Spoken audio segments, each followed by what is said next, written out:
Wow.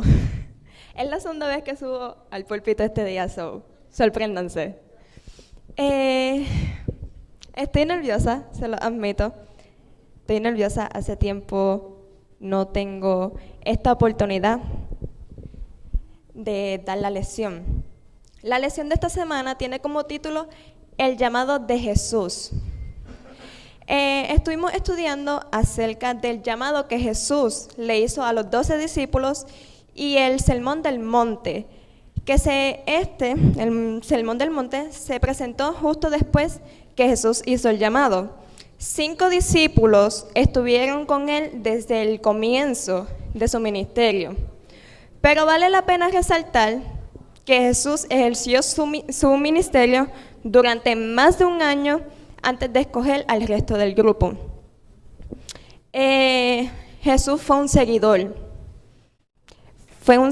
de su Padre, antes de pedirle a cualquier otra persona que lo siguiera.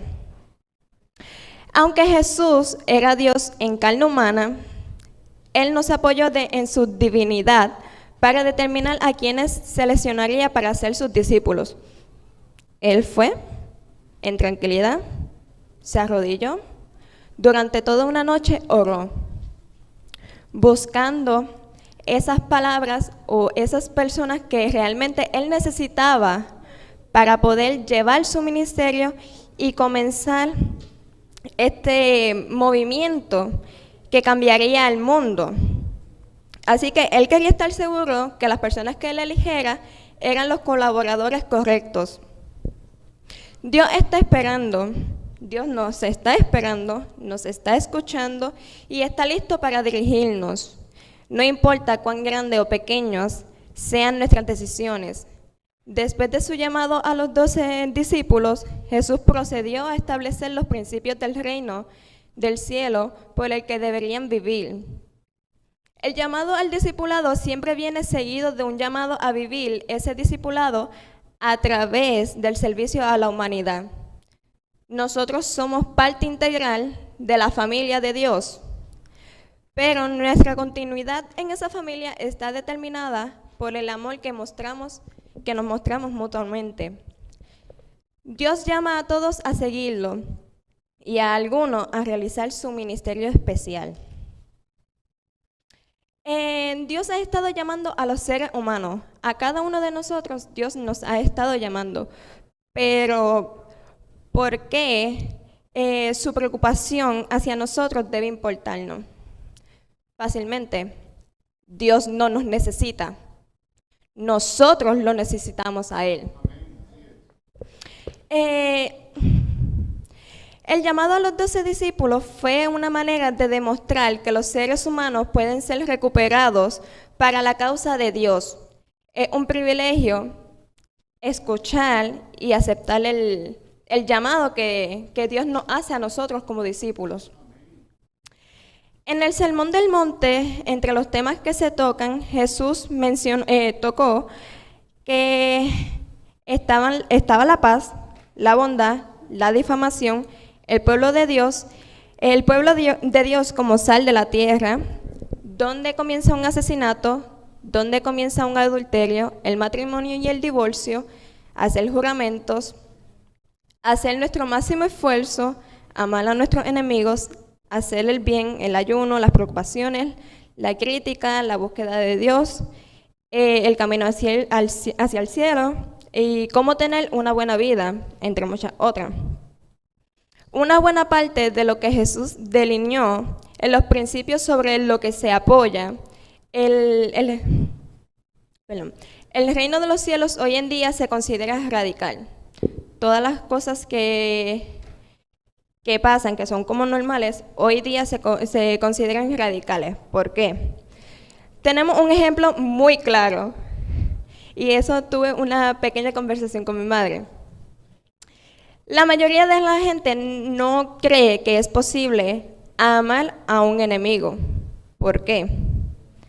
Si alguien te golpea la mejilla, ¿tú le vas a dar la otra para que te la vuelva a golpear?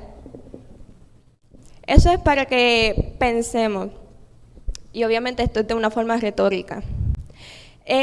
Pero una pregunta más importante es, ¿Puede alguien que no haya sido llamado por Dios vivir para Dios? ¿Qué ustedes creen?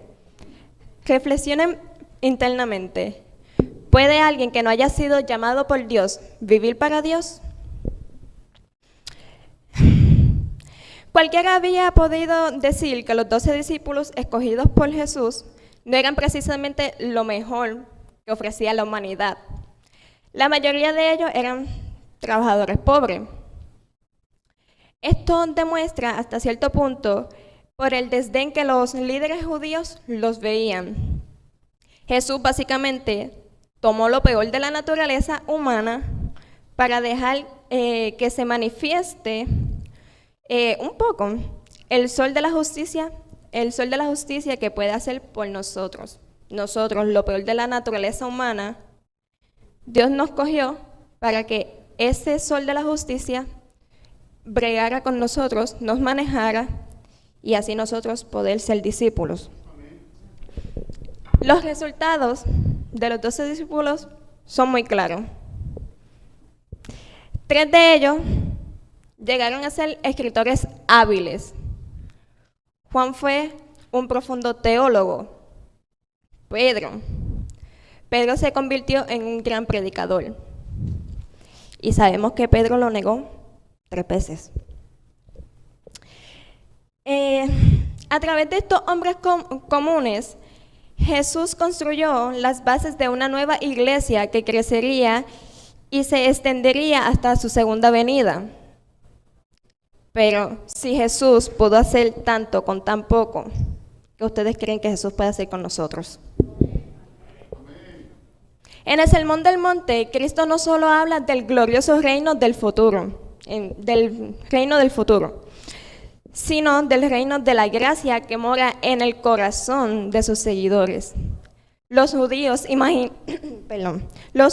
imaginaban que el reino estaría basado en la fuerza que dominaría a los odiados romanos.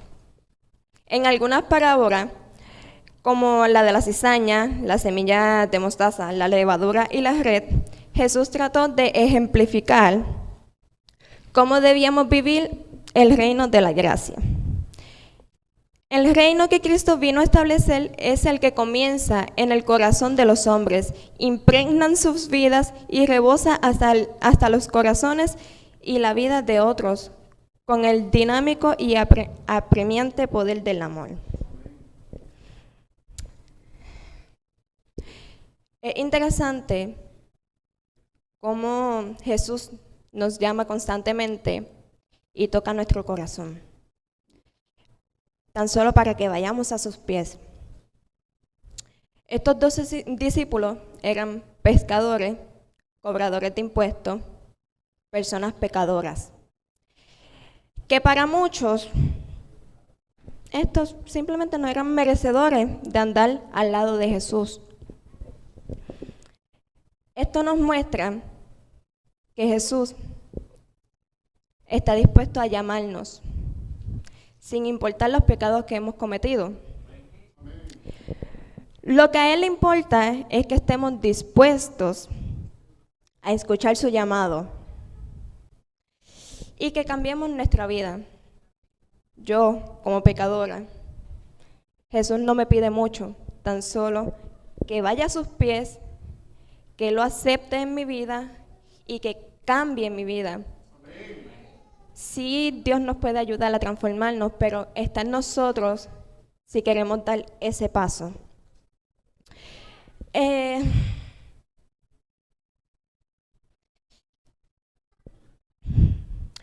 Por eso, Jesús predicaba, si alguien te da la mejilla, ofrécele la otra mejilla.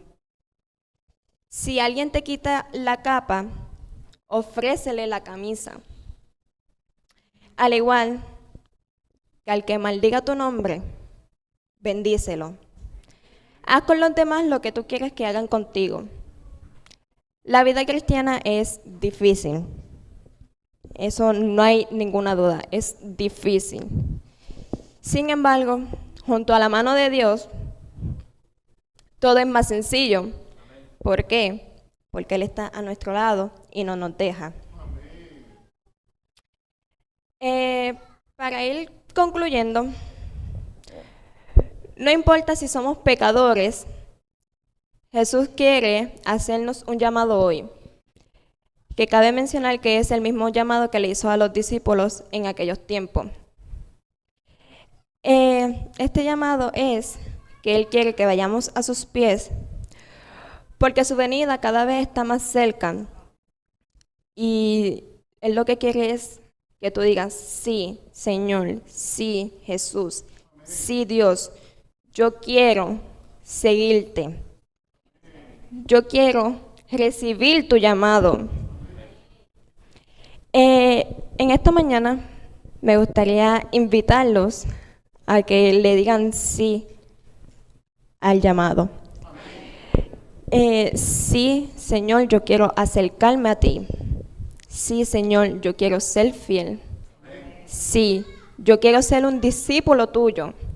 Yo quiero esparcir tu mensaje y quiero que tú me uses para lo que tú desees. Eso fue un resumen muy corto, pero entiendo yo que va al punto, que aceptemos el llamado de Dios. Realmente necesitamos de muchas personas que quieran esparcir el mensaje correcto.